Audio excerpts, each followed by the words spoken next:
प्यारे बच्चों, आज हम इस वीडियो में क्लास 6 की सामाजिक विज्ञान की पाठ्यपुस्तक सामाजिक एवं राजनीतिक जीवन फर्स्ट के अध्याय 1 विविधता की समझ के बारे में जानेंगे। इस वीडियो को देखने के बाद पाठ के सारे कॉन्सेप्ट आप अच्छे से समझ जाएंगे और पाठ के बीच में और एंड में जो अभ्यास प्रश्न दिए गए हैं उनको भी आप सॉल्व कर पाएंगे।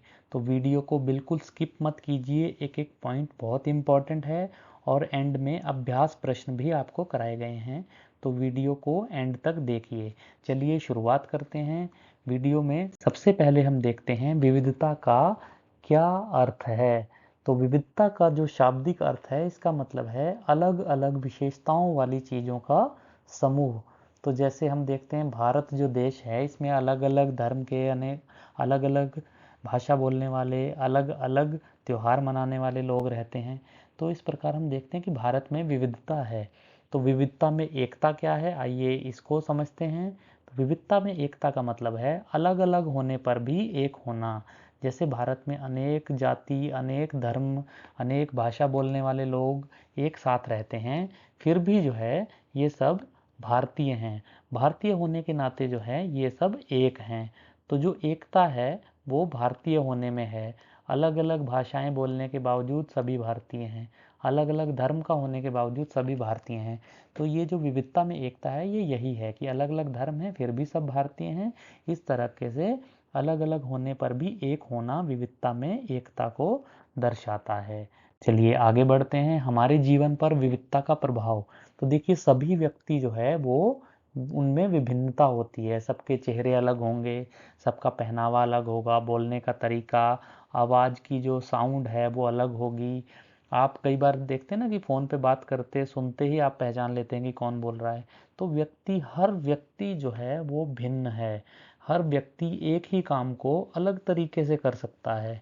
चलने का तरीका अलग होगा, खेलने का तरीका अलग होगा, पढ़ने का तरीका अलग होगा। तो ये जो व्यक्तियों के अंदर है बहुत भिन्नता होती है। तो विभिन्नता हमारे जीवन को रोचक एवं समृद्ध बनाती है। ऐसा कैसे? भाई मान लीजिए आप किसी खास गली मोहल्ले में रहते हैं, वहाँ एक ही तरह के लोग रहते हों, एक ही त्यौहार मनाते हों, एक ही तरह के कपड़े, एक ही तरह का खाना। तो देखिए सुनने में ही कितना बोरिंग लग रहा है।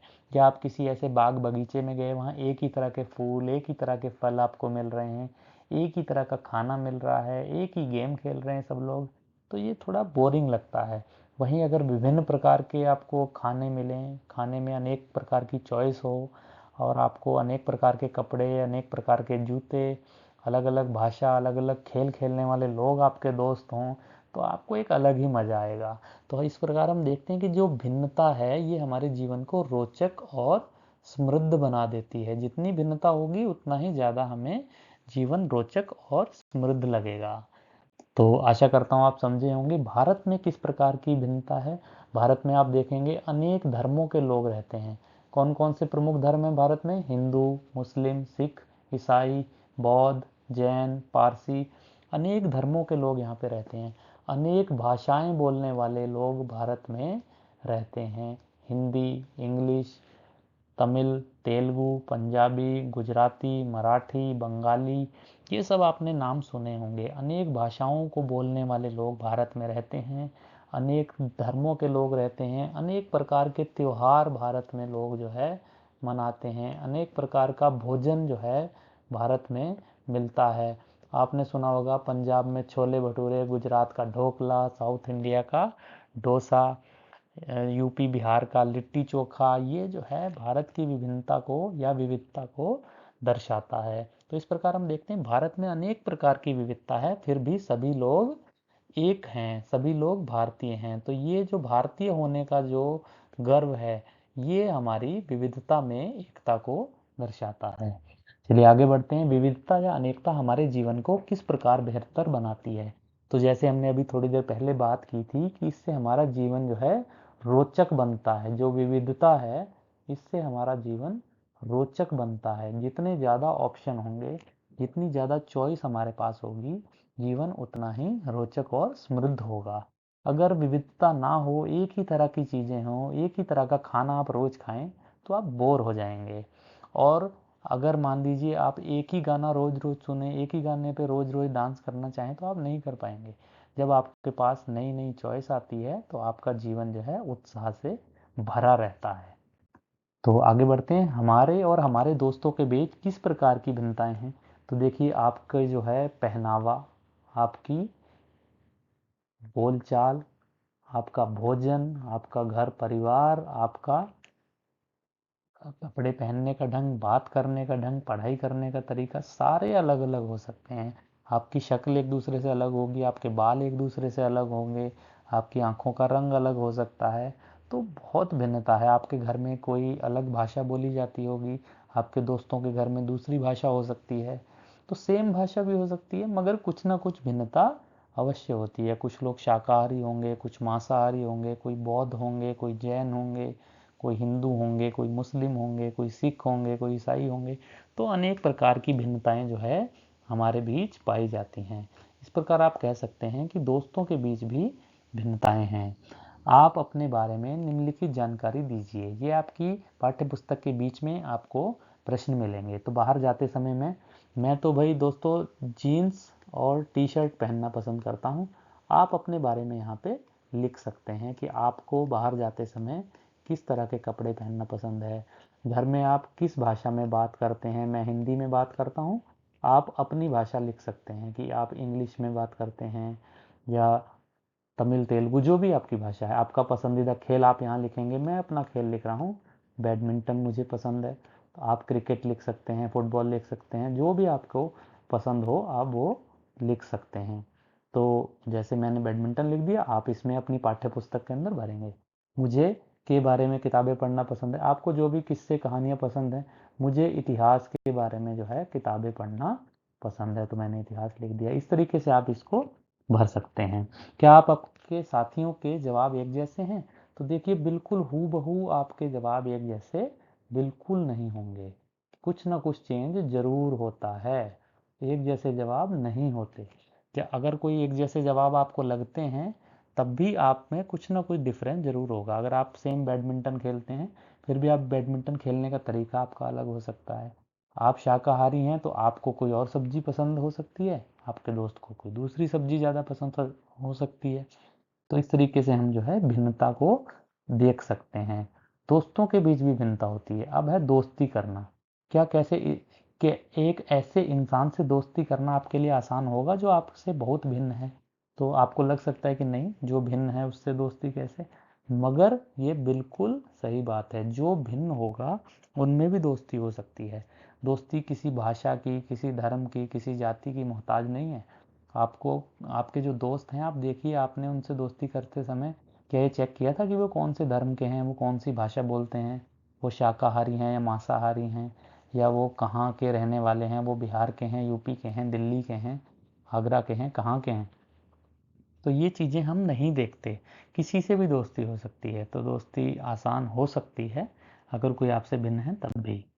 फिर आगे आपकी किताब के अंदर एक कहानी दी हुई है जिसमें एक समीर वन नाम का कैरेक्टर है, एक समीर टू कैरेक्टर है। समीर वन जो है वो इंग्लिश भाषा का जानकार है, बोलने वाला है, स्कूल गया है, पढ़ा लिखा है और हिंदू धर्म का है। वहीं समीर दो जो है वो हिंदी भाषा बोलता है, कभी स्कूल नहीं गया और मुस्लिम धर्म का है। तो ये भी आपको जो है तीन डिफरेंस वहाँ पे बताने हैं, आपकी किताब के अंदर दिए हुए हैं। तो आप ये तीनों डिफरेंस जो है नोट कर सकते हैं। इसके अलावा भी अगर आपको कोई डिफरेंस लगता है तो वो भी आप जो है बता सकते हैं। आपको क्या लगता है समीर दो स्कूल क्यों नहीं गया होगा? तो देखिए उस कहानी को पढ़ने के बाद हमें पता चलता है कि समीर दो जो है वो काफ़ी गरीब था और बचपन से ही वो काम करने में लगा हुआ था। वो कहानी में एक जगह बताता भी है कि जब उसकी हाइट साइकिल जितनी थी तब से वो काम कर रहा है। तो इस तरीके से समीर दो स्कूल नहीं गया, वो गरीब था। तो यहाँ पे दोस्तों एक चीज़ और आपको समझनी है कि ये जो गरीबी है और जो जाति व्यवस्था है ये विविधता में नहीं आती, इनको हम काउंट करते हैं असमानता में। विविधता अलग चीज़ है और असमानता अलग चीज़ है। गरीबी, अमीरी, जाति व्यवस्था ये सब असमानता है, ना कि विविधता। चलिए आगे बढ़ते हैं। उन त्योहारों की सूची बनाइए जो हो सकता है समीर दो समीर एक और समीर दो दोनों एक साथ मनाते हों। तो देखिए ऐसे कुछ कॉमन त्यौहार हैं, जैसे हम ले सकते हैं स्वतंत्रता दिवस, इंडिपेंडेंस डे। तो इंडिपेंडेंस डे आप देखते हैं सभी लोग जो है मनाते हैं। और इसी तरीके से गणतंत्र दिवस आप ले सकते हैं।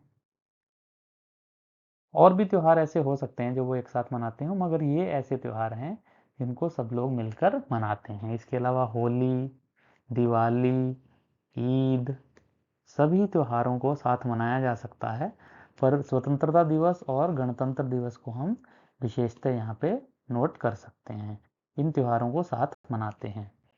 तो क्या आप एक ऐसी परिस्थिति के बारे में सोच सकते हैं जब आपने उससे दोस्ती की हो जो आपसे बहुत अलग हो? इसका वर्णन एक कहानी के रूप में कीजिए। तो दोस्तों, ये आपको खुद ही इस सवाल का आंसर देना है। अगर आपने कभी किसी ऐसे व्यक्ति के साथ दोस्ती की है जो आपसे बिल्कुल अलग हो, तो आप उसको एक कहानी के तौर पे लिख सकते हैं। समीर 1 और समीर 2 की जो कहानी है उसको आप पढ़ेंगे तो आप उसी से मिलती जुलती कोई कहानी लिख लीजिए। आगे बढ़ते हैं। विविधता हमारे जीवन को कैसे समृद्ध करती है? देखिए, आपने अनेक कहानियाँ सुनी होंगी अपने बचपन में, आपके दोस्तों ने भी कहानियाँ सुनी होंगी। कभी कभी हम अपने दोस्तों को अपनी कहानियाँ सुनाते हैं, वो हमें अपनी कहानियाँ सुनाते हैं। तो इस तरीके से कुछ नई कहानियों का जन्म होता है।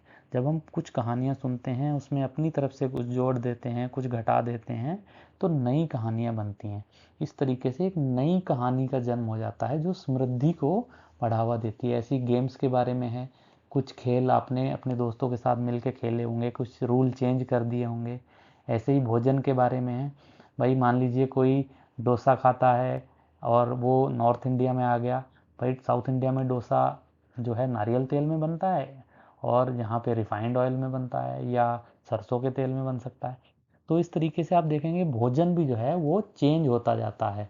जैसे जैसे विविधता बढ़ती है, नई नई चीज़ें बनती जाती हैं। कपड़े, भाई कोई जीन्स टी शर्ट पहनता था, कोई धोती कुर्ता पहनता था, मगर दोनों संस्कृतियों का मिलन हुआ तो लोग जीन्स के साथ कुर्ता पहन रहे हैं। त्योहार, भाई मान लीजिए क्रिसमस जो है ईसाइयों का त्यौहार था, मगर अब संस्कृतियों का मिलन हो रहा है। विविधता इतनी ज़्यादा है देश में कि सभी लोग क्रिसमस मना रहे हैं। आपने भी देखा होगा भाई सेंटा क्लॉज के कपड़े कितने बिकते हैं क्रिसमस के आसपास। न्यू ईयर मनाते हैं लोग इसी तरीके से। तो ये जो कपड़े हैं, ये जो त्योहार हैं, संगीत, western music, Indian music mix हो गया है, नए नए गाने चल रहे हैं, सांस्कृतिक परंपराएं, रोजगार के अवसर, ये सारी चीज़ें जो हैं, ये विविधता हमारे जीवन को और समृद्ध बना रही है। जैसे जैसे हम विविधता को समझते हैं, ये हमें पता चलता है कि इससे हमारी समृद्धि में बहुत वृद्धि हो रही है, हमें नई नई चीज़ें मिल रही हैं। फिर है भारत में विविधता। भारत एक विविधताओं वाला देश है। हम विभिन्न भाषाएं बोलते हैं, विभिन्न प्रकार का खाना खाते हैं, अलग अलग त्यौहार मनाते हैं, भिन्न भिन्न धर्मों का पालन करते हैं। लेकिन गहराई से सोचें तो वास्तव में हम एक ही तरह की चीज़ें करते हैं, केवल हमारे काम करने का तरीका अलग है। देखिए, हम खाना खा रहे हैं एनर्जी के लिए, तो खाने का काम तो भाई एक ही है, हमारी बॉडी को पोषण देना और एनर्जी देना, चाहे हम शाकाहार करें या मांसाहार करें। तो इस तरह हम देखते हैं कि एक ही काम सभी लोग कर रहे हैं, एक ही धर्म। सभी धर्म जो है वो कहते हैं कि आप जो है सच बोलिए और दूसरों को परेशान मत कीजिए, अच्छे काम कीजिए। तो सभी धर्मों का पालन हो रहा है, एक ही जैसे काम हो रहे हैं, बस काम करने का तरीका अलग अलग है। चलिए आगे देखते हैं हम विविधता को कैसे समझें। जब रेल, हवाई जहाज, बस, कार आदि नहीं थे, तब भी लोग संसार के एक भाग से दूसरे भाग की यात्रा करते थे। ये पानी के जहाज, घोड़े, ऊंट पर बैठकर जाते थे या फिर पैदल भी जाते थे कई बार। ये यात्राएं अक्सर खेती और बसने के लिए, ज़मीन की तलाश या फिर व्यापार के लिए की जाती थी। ये बहुत इंपॉर्टेंट है, यात्राएं क्यों की जाती थी। तो सूखे और अकाल की वजह से भी कई बार लोग जो है एक जगह से दूसरी जगह पर जाने के लिए विवश हो जाते थे। जब लोग नई जगह पर बसते थे तो उनके रहन सहन में थोड़ा सा बदलाव आ जाता था, चेंज आ जाता था। कुछ लोग नई जगहों पर को अपना लेते थे और कुछ पुरानी चीज़ों को पुराने ढर्रे पर ही चलने देते थे। इस तरह उनकी भाषा, भोजन, संगीत, धर्म आदि में नए और पुराने का मिश्रण होता जाता था, मिक्सचर होता जाता था। उनकी संस्कृति और नई जगह की संस्कृति में आदान प्रदान होता और धीरे धीरे एक मिश्रित या मिली जुली संस्कृति उभरती थी। तो यही जो है विविधता की एक समृद्धि जिसको हम कह सकते हैं वो है कि पुरानी संस्कृति, नई संस्कृति जब मिलती हैं तो एक नए तरीके की मिली जुली संस्कृति बनती जाती है। तो ठीक इसी प्रकार लोग अलग अलग तरह की भौगोलिक स्थितियों से किस प्रकार सामंजस्य बिठाते हैं, उसमें भी विविधता उत्पन्न होती है। मान लीजिए कोई समुद्र किनारे रहता है, कोई पहाड़ पे रहता है, कोई ठंडे एरिया में रहता है, कोई बिल्कुल गर्म एरिया में रहता है, तो वहाँ के लोगों का खान पान, उनके कपड़े, वो सब जो है उसी प्रकार के हो जाते हैं जैसा वहाँ का भौगोलिक स्थिति होती है। शहरों में अक्सर लोग यह भूल जाते हैं कि उनका जीवन उनके भौतिक वातावरण से किस तरह गहराई से जुड़ा हुआ है। ऐसा इसलिए कि शहरों के लोग बिरले ही अपनी सब्जी अनाज उगाते हैं, वे इन चीज़ों के लिए बाजार पर ही निर्भर रहते हैं। वहीं गांव के लोग जो है बिल्कुल जुड़े हुए होते हैं अपनी भौगोलिक परिस्थिति से। तो ये सारी चीज़ें हमें बताती हैं कि जो भौगोलिक परिस्थितियां हैं वो हमारे रोज़मर्रा के जीवन को प्रभावित कर देती हैं। हमारे कपड़े पहनने के ढंग, हमारे काम करने के ढंग, सभी चीज़ों में भौगोलिक परिस्थितियों के कारण भी चेंज आता है। अब हम देखते हैं कि पाठ में दिया गया है, एटलस में भारत का नक्शा देखिए और उसमें ढूंढिए कि लद्दाख तथा केरल कहाँ पर है। इन दोनों क्षेत्रों की भौगोलिक स्थितियाँ वहाँ के भोजन, कपड़े और व्यवसायी पेशे को कैसे प्रभावित करती हैं। तो देखिए ये जो है ऊपर की तरफ ये है हमारा लद्दाख। तो लद्दाख को आप देख सकते हैं, ये जो है जम्मू कश्मीर के उत्तर पूर्व में स्थित है। वहीं केरल जो है वो हमारे भारत के बिल्कुल दक्षिण में, दक्षिण पश्चिम में स्थित है। यहाँ पे खूब बारिश होती है केरल में। लद्दाख में बिल्कुल कम बारिश होती है, वहाँ पे एक ठंडा मरुस्थल है। केरल गर्म और बारिश वाला एरिया है, यहाँ पे मछली और चावल काफ़ी खाए जाते हैं। वहीं लद्दाख के अंदर जो है भेड़ पाली जाती हैं जिनसे पश्मीना ऊन निकाली जाती है। तो इस तरीके से हम देखते हैं कि वहाँ पे जो व्यापार है, जो वहाँ के कपड़े हैं, वो सारे भी प्रभावित हैं।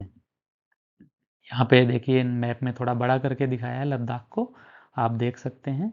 वहीं आगे केरल को दिखाया है।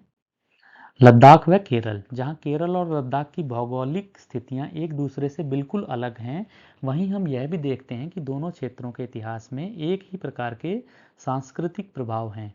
दोनों ही क्षेत्रों को चीन और अरब से आने वाले व्यापारियों ने प्रभावित किया। जहाँ केरल की भौगोलिक स्थिति ने मसालों की खेती संभव बनाई, वहीं लद्दाख की विशेष भौगोलिक स्थिति और ऊन ने व्यापारियों को अपनी ओर आकर्षित किया। इस तरह पता चलता है कि किसी भी क्षेत्र के सांस्कृतिक जीवन का इतिहास उसके भूगोल और इतिहास से प्रायः गहरा रिश्ता होता है। तो आप देखेंगे कि केरल में जो व्यापारी आए थे उन्होंने वहाँ मसालों के लिए बहुत डिमांड की, तो वहाँ मसालों की पैदावार बढ़ी। वहीं लद्दाख के अंदर जो है बौद्ध और मुस्लिम धर्म का प्रचार प्रसार हुआ, और वहाँ पे लद्दाख के थ्रू ही जो बौद्ध धर्म है वो तिब्बत में पहुँचा था। तो विविधता में एकता हम देखेंगे कि भारत की विविधता या अनेकता को उसकी ताकत का स्रोत माना गया है। जब अंग्रेजों का भारत पर राज था तो विभिन्न धर्म, भाषा और क्षेत्र की महिलाओं और पुरुषों ने अंग्रेजों के खिलाफ मिलकर लड़ाई लड़ी थी।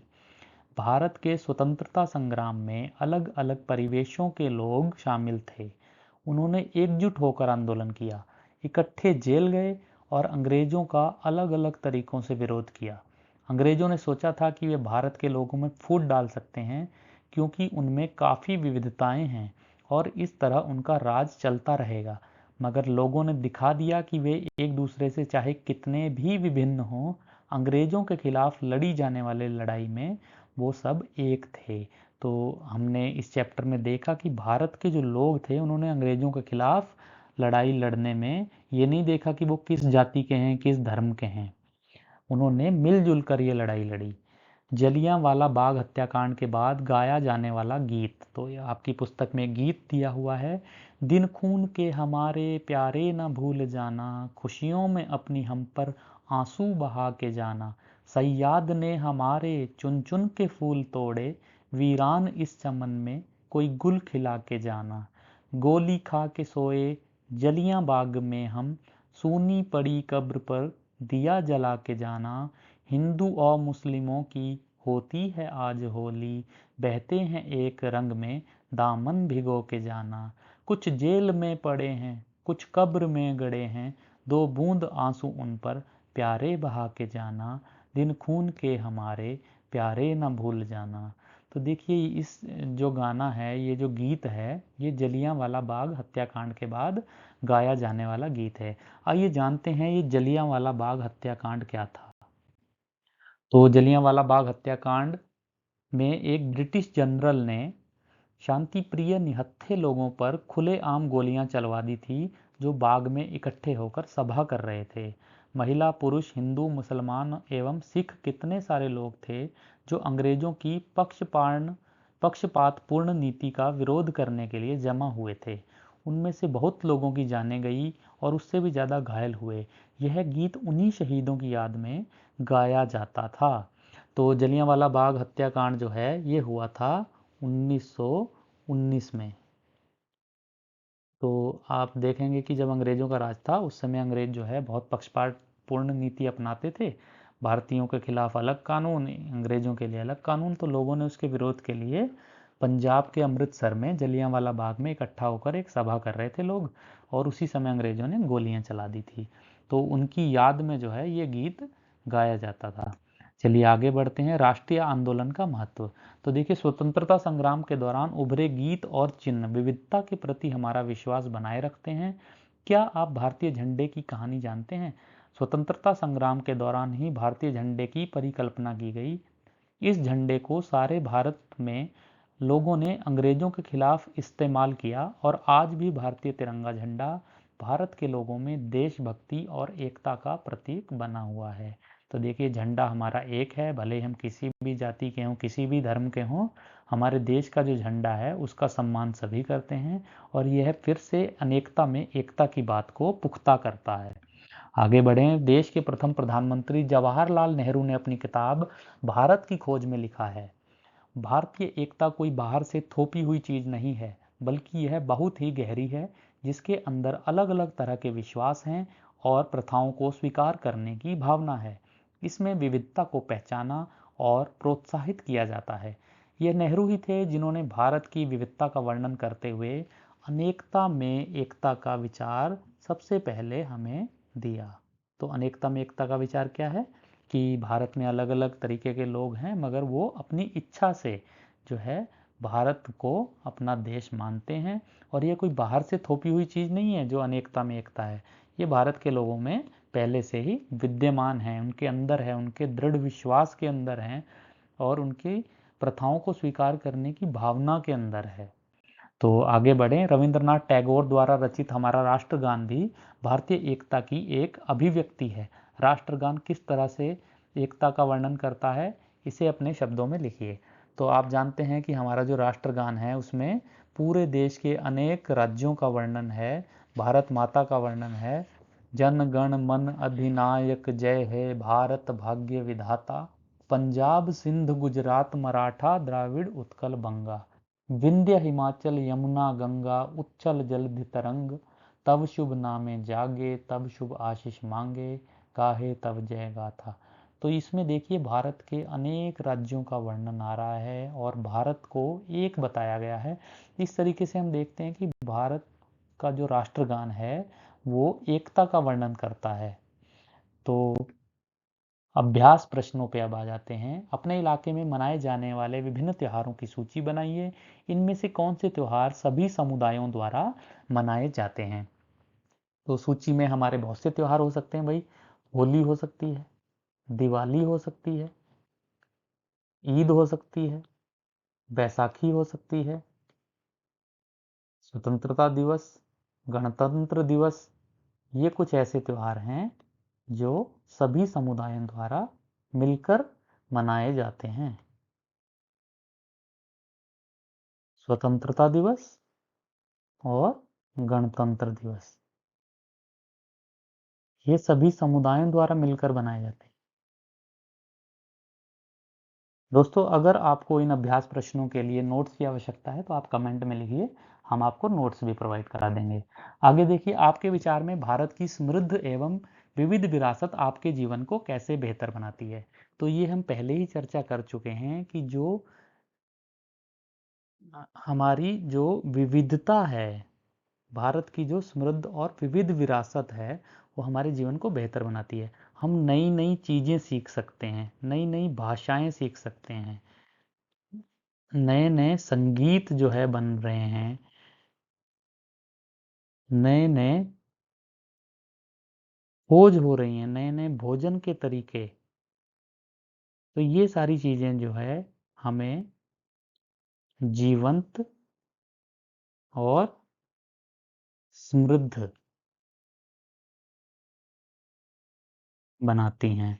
तो हम इस प्रकार देखते हैं कि भारत की जो समृद्ध और विविध विरासत है वो हमारे जीवन को बहुत अच्छा बना देती है। हम अनेक भाषा बोलने वाले लोगों से मिलते हैं, अनेक धार्मिक प्रवृत्ति वाले लोगों से मिलते हैं, उनसे हम नई नई चीज़ें सीख सकते हैं।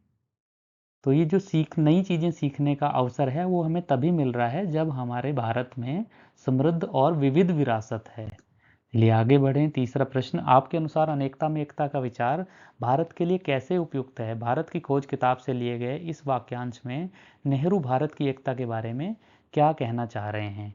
तो देखिए, नेहरू ने कहा है कि भारत की जो अनेकता में एकता है ये बाहर से नहीं थोपी गई। बाहर से किसी ने नहीं कहा कि आप अनेकता में एकता दिखाइए, ये हमारे अंतर्गत अंतर्निहित है। भारत के लोगों में भारतीय होने का गर्व जो है वो अंतर्निहित है, पहले से ही है। सभी लोग पहले से ही मानते आ रहे हैं, प्राचीन समय से ही ये भावना है कि हम भले ही अनेक धर्मों के हैं, अनेक भाषा बोलने वाले हैं, मगर हम सब भारतीय हैं। तो इस तरीके से हम देख रहे हैं कि अनेकता में एकता का विचार जो है वो बिल्कुल सही है। और इसको प्रूव कैसे किया भारत के लोगों ने? आज़ादी की लड़ाई में, जो आज़ादी की लड़ाई थी उसमें भारतीय लोगों ने दिखाया कि वो भले ही अलग अलग भाषाएं बोलते हैं, अलग अलग धर्म के लोग हैं, मगर उनके अंदर जो है अंग्रेज़ों के खिलाफ उन्होंने अपने आप को केवल भारतीय माना। आज़ादी की लड़ाई के दौरान जो है सभी धर्म के लोग, सभी भाषाओं के लोग जो है एकजुट हो गए। उसमें सभी लोग एक ही नाम लेकर आगे बढ़े, वो नाम था भारतीय। और भारत को आज़ाद कराने के लिए सभी भारतीयों ने अपनी पूरी कोशिश की। तो इस प्रकार हम देखते हैं कि जो अनेकता में एकता का विचार है वो भारत के लिए बिल्कुल उपयुक्त है, बिल्कुल सही है। चलिए आगे देखते हैं। जलियांवाला बाग हत्याकांड में ऊपर लिखे गए गाने की उन पंक्तियों को चुनिए जो आपके अनुसार भारत की एकता को निश्चित रूप से झलकाती हैं। तो ऐसी कौन सी पंक्तियां भाई? अभी मैंने आपको जो जलियांवाला बाग का गाना सुनाया था उसमें देखिए, हिंदू और मुस्लिमों की होती है आज होली, बहते हैं एक रंग में दामन भिगो के जाना। तो ये जो लाइनें हैं इनसे हमें पता चलता है कि भारत की एकता को इसमें प्रदर्शित किया गया है। हिंदू मुस्लिम जो है सब एक साथ होली मना रहे हैं। ये होली कौन सी होली है? खून की होली। जो जलियांवाला बाग हत्याकांड में अंग्रेजों द्वारा भारतीयों का खून बहाया गया उसके बारे में यहाँ पे बात हो रही है। वैसे तो पूरी की पूरी कविता ही जो है भारतीय एकता को प्रदर्शित कर रही है, मगर हिंदू और मुस्लिम की वाली जो लाइन है वो इसके लिए बिल्कुल उपयुक्त है, बिल्कुल फिट है।